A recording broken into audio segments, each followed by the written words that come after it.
নমস্কার বন্ধুরা, শনিবারের রাত চ্যানেলের নতুন পর্বে আপনাদের স্বাগত। প্রতি শনিবারের মতো আজও ঠিক রাত 8:30টায় আমরা হাজির হয়েছি ভয়ের অন্ধকারে ডুব দেওয়ার জন্য। আজকের কাহিনী আবর্তিত হয়েছে শঙ্খিনী দহের অতৃপ্ত অভিশাপকে ঘিরে। মনে রাখবেন, এই গল্পটি আপনারা আমাদের অ্যাপের অডিও স্টোরি সেকশনেও শুনতে পারবেন। লিংক দেওয়া আছে ডেসক্রিপশনে। তাহলে চলুন আর দেরি না করে শুরু করা যাক আজকের গা ছমছমে যাত্রা। শহরের কোলাহল, ব্যস্ত জীবন আর কৃত্রিম আলোর ঝলকানি থেকে বহু দূরে, একেবারে যেন সভ্যতার মানচিত্র থেকে খসে পড়া এক বিন্দু, গ্রামটির নাম নিষাদগঞ্জ। এই গ্রামের পাশ দিয়েই বয়ে গেছে এক মরা নদী, যার বুকে জমে থাকা ঘোলা জলের দিকে তাকালে কেমন যেন গা ছমছম করে ওঠে। নদীরই এক বাঁকে রয়েছে এক গভীর দহ, স্থানীয়দের ভাষায় যার নাম শঙ্খিনী দহ। দহের জল স্থির, শান্ত, কিন্তু তার অতল কালচে গভীরতার দিকে চেয়ে থাকলে মনে হয় যেন সহস্র বছরের জমাট বাঁধা অভিশাপ ও রহস্য সেখানে ঘনীভূত হয়ে আছে। দিনের বেলাতেও রাখাল ছেলেরা তাদের গরুর পালকে ওই দহের কাছ থেকে তাড়িয়ে নিয়ে যায়, আর সন্ধ্যার পর ওদিকটায় পা বাড়ানোর কথা গ্রামের সবচেয়ে দুঃসাহসী লোকটিও ভাবতে পারে না। এই নিষাদগঞ্জেই এসে হাজির হল অরিজিৎ। সে একজন তথ্যচিত্র নির্মাতা, তবে তার খ্যাতি যতটা না তার কাজের জন্য, তার চেয়ে বেশি এক বিতর্কিত ঘটনার জন্য। বছর দুয়েক আগে এক প্রত্যন্ত গ্রামে কুসংস্কার নিয়ে একটি তথ্যচিত্র বানাতে গিয়ে সে এমন কিছু প্রমাণ সামনে এনেছিল যা গ্রামবাসীদের বিশ্বাসে চরম আঘাত হানে। ফলস্বরূপ গ্রামে অশান্তি ছড়ায় এবং শেষ পর্যন্ত তাকে প্রায় পালিয়ে আসতে হয়। সেই ঘটনার পর থেকে অরিজিতের কর্মজীবনে এক দীর্ঘস্থায়ী খরা নেমে আসে। প্রযোজকরা তার থেকে মুখ ফিরিয়ে নেয়। সেই ব্যর্থতার গ্লানি আর নিজের প্রতি এক তীব্র জেদ থেকেই অরিজিৎ এবার এমন এক বিষয় বেছে নিয়েছিল যা তাকে আবার সাফল্যের শীর্ষে পৌঁছে দেবে। আর সেই বিষয়টাই হলো নিষাদগঞ্জের এই অভিশপ্ত শঙ্খিনী দহ। অরিজিৎ শুধু ক্যামেরার কারিগর ছিল না, তার মধ্যে ছিল এক ধরনের বেপরোয়া ঔদ্ধত্য। সে যুক্তি দিয়ে সবকিছু বিচার করত। ভূত, প্রেত বা অলৌকিক এই শব্দগুলোকে সে স্রেফ মানুষের মনের দুর্বলতা বলে মনে করত। তার বিশ্বাস ছিল শঙ্খিনী দহের সব গল্পই স্থানীয়দের বানানো, যার পেছনে হয়তো লুকিয়ে আছে কোনো বাস্তবসম্মত কারণ। হয়তো দহের নিচে চোরাবালি আছে, কিংবা জলের মধ্যে বিষাক্ত কোনো গ্যাস তৈরি হয়। এই রহস্যের সমাধান করে সে একাধারে নিজের নাম এবং খ্যাতি দুটোই ফিরে পেতে চেয়েছিল। গ্রামে পৌঁছানোর পর প্রথম কয়েকদিন অরিজিৎ গ্রামবাসীদের সাথে কথা বলে তথ্য জোগাড় করার চেষ্টা করল, কিন্তু দহের নাম শুনলেই সবাই কেমন যেন এড়িয়ে যেতে লাগলো। চায়ের দোকানে বসে থাকা বৃদ্ধ থেকে শুরু করে মাঠে কাজ করা যুবক, সবার চোখেই সে দেখতে পেল এক অদ্ভুত আতঙ্ক। গ্রামের মোড়ল হরিহরবাবু তাকে ডেকে সোজাসাপটা জানিয়ে দিলেন, বাবু মশাই, অন্য যা কিছু নিয়ে কাজ করতে চান করুন, কিন্তু ওই দহের দিকে যাবেন না, ওটা ভালো জায়গা নয়। ওখানে যিনি বাস করেন তিনি জাগলে গ্রামের অকল্যাণ হবে। এই ধরনের কথা অরিজিতের জেদকে আরও বাড়িয়ে দিল। সে বুঝতে পারল এই ভয়টাই তার তথ্যচিত্রের মূল আকর্ষণ হতে পারে। সে ঠিক করল একা একাই নিজের অনুসন্ধান চালাবে। গ্রামবাসীদের অসহযোগিতা সত্ত্বেও অরিজিৎ তার চেষ্টা ছাড়ল না। অবশেষে গ্রামের এক প্রান্তে থাকা প্রায় শতবর্ষী এক বৃদ্ধা খান্তমণি পিসি তাকে কিছু কথা বলতে রাজি হলেন। খান্তমণি পিসির চোখ দুটো বয়সের ভারে ঝাপসা, চামড়া কুঁচকে গেছে, কিন্তু তার দৃষ্টিতে ছিল এমন এক গভীরতা যা দেখে অরিজিতের মনে হলো এই চোখ দুটো যেন বহু যুগ ধরে অনেক কিছু প্রত্যক্ষ করেছে। খান্তমণি পিসি ভাঙা ভাঙা গলায় যে কাহিনী শোনালেন তা কোনো সাধারণ ভূতের গল্প ছিল না, ছিল এক গভীর বঞ্চনা আর তীব্র প্রতিশোধের কাহিনী। বহু বছর আগে যখন দেশে ইংরেজ শাসন চলছে, তখন এই অঞ্চলের জমিদার ছিলেন উগ্র প্রতাপ রায়। তার নৃশংসতা আর লালসার কথা লোকের মুখে মুখে ফিরত। তারই দ্বিতীয় স্ত্রী ছিলেন হেমাঙ্গিনী। রূপে তিনি ছিলেন যেমন অনন্যা, তেমনই ছিল তার কণ্ঠ। শোনা যায় হেমাঙ্গিনীর গান শুনলে নাকি বনের পশুরাও শান্ত হয়ে যেত। কিন্তু তার এই গুণই তার জন্য কাল হয়ে দাঁড়ালো। জমিদারের এক ইংরেজ বন্ধু হেমাঙ্গিনীর রূপে মুগ্ধ হয় এবং তাকে পাওয়ার জন্য উগ্র প্রতাপকে চাপ দিতে থাকে। নিজের স্বার্থসিদ্ধির জন্য উগ্র প্রতাপ তার ইংরেজ বন্ধুকে সাহায্য করার প্রতিশ্রুতি দেয়। হেমাঙ্গিনী এই ষড়যন্ত্রের কথা জানতে পেরে তার তীব্র প্রতিবাদ করেন, সেই রাতে উগ্রপ্রতাপ এবং তার বন্ধু মিলে হেমাঙ্গিনীর উপর পাশবিক অত্যাচার চালায়। অপমানে, লজ্জায় এবং ঘৃণায় হেমাঙ্গিনী পরের দিন ভোরে ওই দহের জলে ঝাঁপ দিয়ে আত্মহত্যা করেন। কিন্তু মরার আগে তিনি এক অভিশাপ দিয়ে গিয়েছিলেন, এই দহের জল জ্বালাই কলুষিত করার চেষ্টা করবে বা যারাই তার শান্তি ভঙ্গ করবে, তাদের জীবন শঙ্খিনী দহের অতল গভীরে বিলীন হয়ে যাবে। তিনি আরও বলেছিলেন, তার মৃত্যুর জন্য যারা দায়ী তাদের বংশের কোনো পুরুষ কখনো স্বাভাবিকভাবে মরবে না, এই দহের জলই তাদের টেনে নেবে। খান্তমুনি পিসি বলেছিলেন, সেই দিন থেকে ওই দহের নাম হয় শঙ্খিনী দহ, কারণ হেমাঙ্গিনীর হাতের শাখা আর সিঁদুরের রক্তে নাকি দহের জল সেদিন লাল হয়ে গিয়েছিল।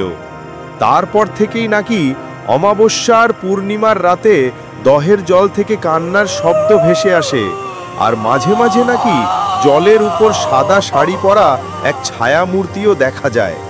শুধু তাই নয়, জমিদারের বংশের অনেকেই পরবর্তীকালে রহস্যজনকভাবে ওই দহে ডুবে মারা গিয়েছিল।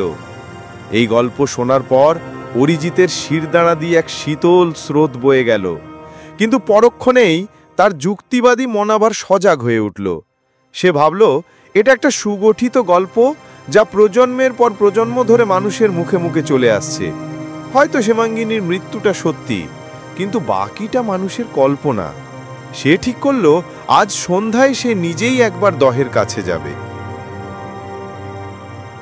সূর্য তখন পশ্চিম আকাশে ঢলে পড়েছে। দিনের শেষ আলোয় আকাশটা কেমন যেন সিঁদুরে মেঘে ছেয়ে গেছে। অরিজিৎ তার ক্যামেরা, ট্রাইপড আর সাউন্ড রেকর্ডার নিয়ে একাই এগিয়ে চলল শঙ্খিনী দহের দিকে। গ্রামের পথ ছেড়ে সে যখন জঙ্গলের মধ্যে দিয়ে সরু পায়ে চলা পথটা ধরল, তখন থেকেই পরিবেশটা কেমন যেন বদলাতে শুরু করল। ঝিঁঝি পোকার ডাকটাও কেমন যেন অস্বাভাবিক তীব্র আর তীক্ষ্ণ শোনালো। বাতাসে একটা সোদা পচা পাতার গন্ধের সাথে মিশে আছে অন্য কিছু, একটা আষ্টে গন্ধ, যা তার নাকে অস্বস্তি তৈরি করছিল। দহের কাছে পৌঁছাতেই অরিজিতের বুকের ভেতরটা ধক করে উঠল। নিথর কালো জলের দিকে তাকিয়ে মনে হচ্ছে যেন কোনো বিশাল দৈত্য ঘুমিয়ে আছে। জলের উপর ঘন কুয়াশার মতো একটা আস্তরণ জমেছে, যদিও বাতাসে তেমন ঠান্ডা ছিল না। চারদিকে কবরের মতো নিস্তব্ধতা, কোনো পাখির ডাক নেই, এমনকি জলের মধ্যে কোনো মাছের নড়াচড়াও দেখা যাচ্ছে না।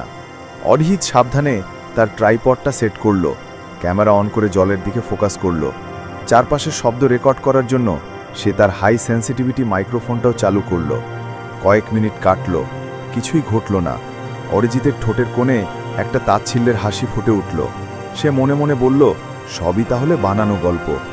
ঠিক সেই মুহূর্তেই ঘটল ঘটনাটা। হঠাৎ করেই তার সাউন্ড রেকর্ডারের হেডফোনে একটা তীব্র হিস হিস শব্দ হতে শুরু করল, যেন হাজারটা সাপ একসাথে ফনা তুলেছে। অরিজিৎ চমকে হেডফোনটা কান থেকে খুলে ফেলল, আর তখনই সে দেখল দহের ঠিক মাঝখানে জলটা হালকা হোলহোল করে উঠল। প্রথমে সে ভাবল হয়তো জলের নিচের কোনো মাছ বা অন্য কোনো প্রাণী, কিন্তু তারপরই সে দেখল জলের মধ্য থেকে খুব ধীরে ধীরে বুদবুদ উঠতে শুরু করেছে। আর তারপর সেই অবিশ্বাস্য দৃশ্যটা ঘটল। দহের জলের ওপর থেকে কুয়াশার আস্তরণটা ধীরে ধীরে সরে গিয়ে এক অবয়ব তৈরি করতে লাগলো। একটা অস্পষ্ট নারী মূর্তি, যার পরনে সাদা শাড়ি। মুখটা স্পষ্ট নয়, কিন্তু লম্বা কালো চুলগুলো যেন জলের ওপর ভাসছে। মূর্তিটা স্থির, কিন্তু অরিজিতের মনে হলো ওটা তার দিকেই তাকিয়ে আছে। তার শরীর দিয়ে যেন বরফের স্রোত বয়ে গেল, তার হাত পা অসাড় হয়ে আসতে লাগলো। ক্যামেরাটা চালু ছিল, কিন্তু তার ছবি তোলার মতো মানসিক অবস্থা ছিল না। হঠাৎ করেই চারপাশের বাতাস ভারী হয়ে গেল, আর সেই আষ্টে গন্ধটা তীব্র থেকে তীব্রতর হতে লাগল। অরিজিতের মনে হলো কেউ যেন তার কানের কাছে ফিসফিস করে বলছে, চলে যা, এখনই চলে যা। আর এক মুহূর্ত দাঁড়ালো না অরিজিৎ। সে তার ক্যামেরা আর যন্ত্রপাতি কোনোমতে গুটিয়ে নিয়ে পরিমরি করে গ্রামের দিকে ছুটতে শুরু করল। পেছনে দহের দিক থেকে ভেসে আসছিল এক চাপা কান্নার শব্দ, যা ধীরে ধীরে এক বিকট অট্টহাসিতে পরিণত হচ্ছিল।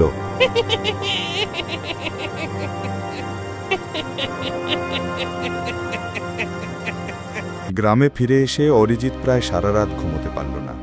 চোখের সামনে বারবার ভেসে উঠছিল সেই ছায়ামূর্তি, আর কানে বাজছিল সেই অশরীরী কণ্ঠস্বর। তার এতদিনের বিশ্বাস, তার যুক্তি সবকিছু যেন এক মুহূর্তে চুরমার হয়ে গিয়েছিল। কিন্তু ভয়ের পাশাপাশি তার মধ্যে কাজ করছিল এক তীব্র কৌতূহল। যা সে দেখেছে তা যদি সত্যি হয় তবে এটা তার জীবনের সবচেয়ে বড় কাজ হতে চলেছে। পরের দিন সকালে সে তার ক্যামেরার ফুটেজ আর সাউন্ড রেকর্ডিং পরীক্ষা করতে বসল। ফুটেজে ছায়ামূর্তিটা খুব অস্পষ্টভাবে ধরা পড়েছে, কিন্তু সাউন্ড রেকর্ডিংটা ছিল শিউরে ওঠার মতো। সেই হিসিস শব্দ আর কান্নার আওয়াজটা পরিষ্কার রেকর্ড হয়েছে, এমনকি সেই ফিসফিস করে বলা কথাগুলোও শোনা যাচ্ছে, চলে যা। অরিজিৎ বুঝতে পারল এই রহস্যের গভীরে তাকে পৌঁছতেই হবে। সে আবার খান্তমণি পিসির কাছে গেল। এবার তার প্রশ্ন ছিল আরও নির্দিষ্ট। সে হেমাঙ্গিনী সম্পর্কে সবকিছু জানতে চাইল। প্রথমে ইতস্তত করলেও অরিজিতের চোখের জেদ দেখে খান্তমণি পিসি মুখ খুললেন। তিনি জানালেন, হেমাঙ্গিনী শুধু সুন্দরী গায়িকা ছিলেন না, তিনি লেখাপড়াও জানতেন। তার একটা ডায়েরি ছিল যেখানে তিনি নিজের মনের সব কথা লিখে রাখতেন। তার মৃত্যুর পর সেই ডায়েরিটা আর খুঁজে পাওয়া যায়নি।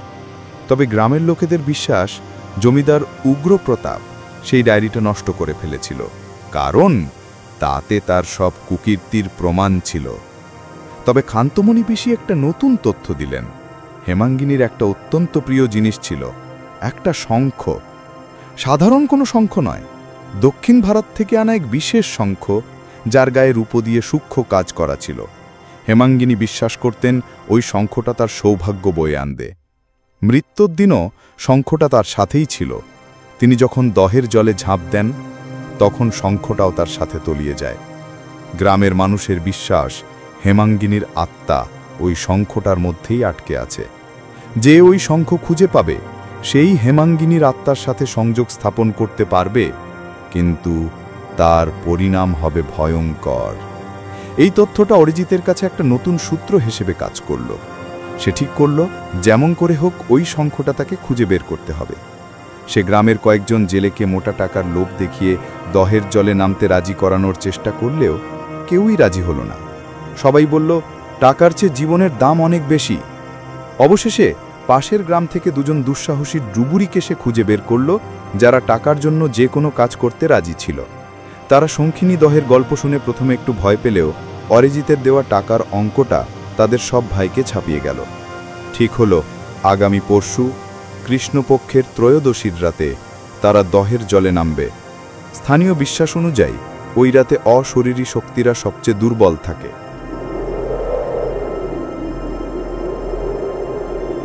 কৃষ্ণপক্ষের ত্রয়োদশীর রাত। আকাশ ঘন কালো মেঘে ঢাকা, চাঁদ বা তারা কিছুরই দেখা নেই। চারদিকে এমন ঘুটঘুটে অন্ধকার যে নিজের হাতটাও দেখা যায় না। অরিজিৎ তার দুজন ডুবুরি বলাই আর কেষ্টকে নিয়ে দহের ধারে হাজির হল। তাদের সাথে ছিল শক্তিশালী টর্চ, অক্সিজেন সিলিন্ডার আর দড়ি। অরিজিৎ নিজেও একটা নাইট ভিশন ক্যামেরা নিয়ে প্রস্তুত ছিল। পরিবেশটা ছিল থমথমে। জলের দিকে তাকিয়ে মনে হচ্ছিল যেন কোনো অনন্ত শূন্যতা তাদের গ্রাস করার জন্য অপেক্ষা করছে। বলাই আর কেষ্ট প্রথমে একটি ইতস্তত করলেও শেষ পর্যন্ত দহের কালো জলে ঝাঁপ দিল। তাদের টর্চের আলো জলের গভীরে হারিয়ে গেল। সময় যেন আর কাটতে চাইছিল না। প্রতিটা মুহূর্ত অরিজিতের কাছে এক একটা যুগের মতো মনে হচ্ছিল। সে তার ক্যামেরার ভিউ ফাইন্ডারে চোখ রেখেছিল। প্রায় আধ ঘন্টা পর জলের মধ্যে হঠাৎ করেই একটা আলোড়ন দেখা গেল। অরিজিতের ওয়াকিটকিটা বেজে উঠল। ওপাশ থেকে কেষ্টর আতঙ্কিত গলা ভেসে এলো, অরিজিৎদা, তাড়াতাড়ি আমাদের ওপরে তোলো, এখানে কিছু একটা আছে, জলটা অস্বাভাবিক ঠান্ডা হয়ে গেছে। কিন্তু তার কথা শেষ হওয়ার আগেই লাইনটা কেটে গেল। জলের মধ্যে আলোড়নটা আরও তীব্র হলো। অরিজিতের বুঝতে বাকি রইল না ভয়ঙ্কর কিছু একটা ঘটতে চলেছে। সে আর তার সহকারী মিলে দড়ি ধরে টানতে শুরু করল। কিছুক্ষণ পরেই বলাইয়ের মৃতদেহটা ভেসে উঠল। তার চোখ দুটো খোলা, কিন্তু তাতে কোনো প্রাণ নেই। ভয়ের চোটে তার মুখটা বিকৃত হয়ে গেছে। কেষ্টর কোনো চিহ্ন পাওয়া গেল না, কিন্তু কিছুক্ষণ পর দহের কিনারায় একটা জিনিস ভেসে এসে ঠেকল। একটা শঙ্খ, তার গায়ে রূপোর কাজ করা, যা রাতের অন্ধকারেও চকচক করছে। অরিজিৎ বুঝতে পারল এটাই হেমাঙ্গিনীর সেই অভিশপ্ত শঙ্খ। কেষ্ট হয়তো এটা খুঁজে পেয়েছিল, আর তারপরই বলায়ের মৃতদেহ আর ওই শঙ্খটা নিয়ে অরিজিৎ যখন গ্রামে ফিরল, তখন ভোরের আলো ফুটছে। কিন্তু সেই আলো নিষাদগঞ্জের আতঙ্ককে দূর করতে পারল না। কেষ্টর নিখোঁজ হওয়া আর বলায়ের মৃত্যুর খবর ছড়িয়ে পড়তেই গোটা গ্রামে শোকের ছায়া নেমে এলো। গ্রামবাসীদের চোখে অরিজিৎ তখন আর তথ্যচিত্র নির্মাতা নয়, সে ছিল এক সাক্ষাৎ যমদূত যে তাদের গ্রামে অভিশাপ বয়ে এনেছে। পুলিশে ঝামেলা মিটিয়ে অরিজিৎ কলকাতা ফিরে এসেছিল, কিন্তু নিষাদগঞ্জ আর শঙ্খিনীদহ তার পিছু ছাড়েনি। সেই অভিশপ্ত শঙ্খটা সাথে করে নিয়ে এসেছিল। তার ফ্ল্যাটে স্টাডি রুমে সে ওটা রেখে দিয়েছিল। সে ভেবেছিল এই শঙ্খটাই হবে তার তথ্যচিত্রের সবচেয়ে বড় প্রমাণ, কিন্তু সে ভুল ছিল। শঙ্খটা শুধু একটা বস্তু ছিল না, ছিল এক অতৃপ্ত আত্মার প্রবেশদ্বার। কলকাতা ফিরে আসার পর থেকেই অরিজিতের জীবনে শুরু হলো এক নতুন, আরও ভয়ঙ্কর অধ্যায়। রাতের বেলা তার ফ্ল্যাটে অদ্ভুত সব ঘটনা ঘটতে শুরু করল। সে প্রায় শুনতে পেত জলের শব্দ, যেন তার পুরো ফ্ল্যাটটা জলের নিচে ডুবে আছে। মাঝরাতে ঘুম ভেঙে যেত কোনো মহিলার কান্নার শব্দে। আয়নার সামনে দাঁড়ালে তার মনে হতো তার পেছনে যেন সাদা শাড়ি পরা এক ছায়া মূর্তি দাঁড়িয়ে আছে। তার তোলা ফুটেজগুলো সে এডিট করতে পারত না। যখনই সে কম্পিউটার অন করত, স্ক্রিনে ভেসে উঠত দহের সেই ভয়ঙ্কর দৃশ্য, আর স্পিকারে বেজে উঠত সেই অট্ট হাসি। অরিজিতের মানসিক অবস্থা ক্রমশ খারাপ হতে লাগল। সে ঠিকমতো খেতে পারত না, ঘুমোতে পারত না। তার চোখ দুটো সব সময় লাল হয়ে থাকত, আর তার দৃষ্টিতে থাকত এক তীব্র আতঙ্ক। একদিন রাতে সে তার স্টাডি রুমে কাজ করার সময় স্পষ্ট শুনতে পেল সেই শঙ্খটার ভেতর থেকে কেউ ফিসফিস করে তার নাম ধরে ডাকছে। তারপর সে দেখল শঙ্খটার গা থেকে কালচে এক তরল পদার্থ বেরিয়ে আসছে, যা ধীরে ধীরে মেঝেতে ছড়িয়ে পড়ছে। সেই তরল থেকে তৈরি হতে লাগলো এক নারী মূর্তি, হেমাঙ্গিনীর সেই অতৃপ্ত আত্মা। এবার তার চেহারাটা ছিল স্পষ্ট। ক্রোধে, ঘৃণায় আর যন্ত্রণায় তার মুখটা ছিল বিকৃত। তার চোখ দুটো জ্বলছিল আগুনের মতো। হেমাঙ্গিনীর ছায়ামূর্তিটা অরিজিতের দিকে ধীরে ধীরে এগিয়ে আসতে লাগল। তার ঠোঁটে ছিল এক শীতল হাসি। অরিজিৎ চিৎকার করার চেষ্টা করল, কিন্তু তার গলা দিয়ে কোনো আওয়াজ বেরোল না। তার শরীরটা যেন অবশ হয়ে দিয়েছিল। সে বুঝতে পারল শঙ্খিনীদহের অভিশাপ তাকে নিষাদগঞ্জ থেকে তাড়া করে এই শহরের কংক্রিটের জঙ্গলেও নিয়ে এসেছে। এখান থেকে তার আর মুক্তি নেই। পরের দিন সকালে পুলিশ অরিজিতের ফ্ল্যাটের দরজা ভেঙে তার নিথর দেহ উদ্ধার করে। তার মৃত্যুর কারণ হিসেবে ডাক্তাররা লিখেছিলেন হার্ট অ্যাটাক, কিন্তু তার চোখ দুটো খোলা ছিল, আর তাতে জমেছিল চরম আতঙ্ক। তার বিকৃত মুখটা দেখে মনে হচ্ছিল সে মৃত্যুর আগে ভয়ঙ্কর কিছু একটা দেখেছিল। তার স্টাডি রুমের টেবিলে পড়েছিল একটা শঙ্খ, যার গা থেকে তখনও চুইয়ে পড়ছিল কালছে আষ্টে গন্ধওয়ালা এক তরল। শঙ্খিনীদহের অতৃপ্ত অভিশাপ তার নতুন শিকারকে খুঁজে নিয়েছিল, আর সেই অভিশাপ আজও হয়তো অপেক্ষা করে আছে তার পরবর্তী শিকারের জন্য। কেমন লাগলো আজকের গল্প শঙ্খিনীদহের অতৃপ্ত অভিশাপ? আপনাদের মতামত অবশ্যই আমাদের কমেন্ট বক্সে জানাবেন। গল্পটি ভালো লেগে থাকলে একটা লাইক করতে ভুলবেন না, এবং আপনার বন্ধু ও পরিবারের সাথে শেয়ার করে শনিবারের রাত চ্যানেলটিকে এগিয়ে নিয়ে যেতে সাহায্য করুন। আর আপনি যদি আমাদের চ্যানেলে নতুন হয়ে থাকেন, তাহলে অবশ্যই সাবস্ক্রাইব করে পাশের বেল আইকনটি প্রেস করে দিন, যাতে আগামী শনিবার রাত ঠিক 8:30টায় নতুন কোনো রহস্যের সাক্ষী হতে আপনি মিস না করেন। মনে রাখবেন, এই গল্পটি আপনারা আমাদের অ্যাপে অডিও স্টোরিয়ে শুনতে পারবেন। লিংক দেওয়া আছে ডিসক্রিপশনে। আজকের মতো এখানেই শেষ করছি। ভালো থাকবেন, সাবধানে থাকবেন। শুভরাত্রি।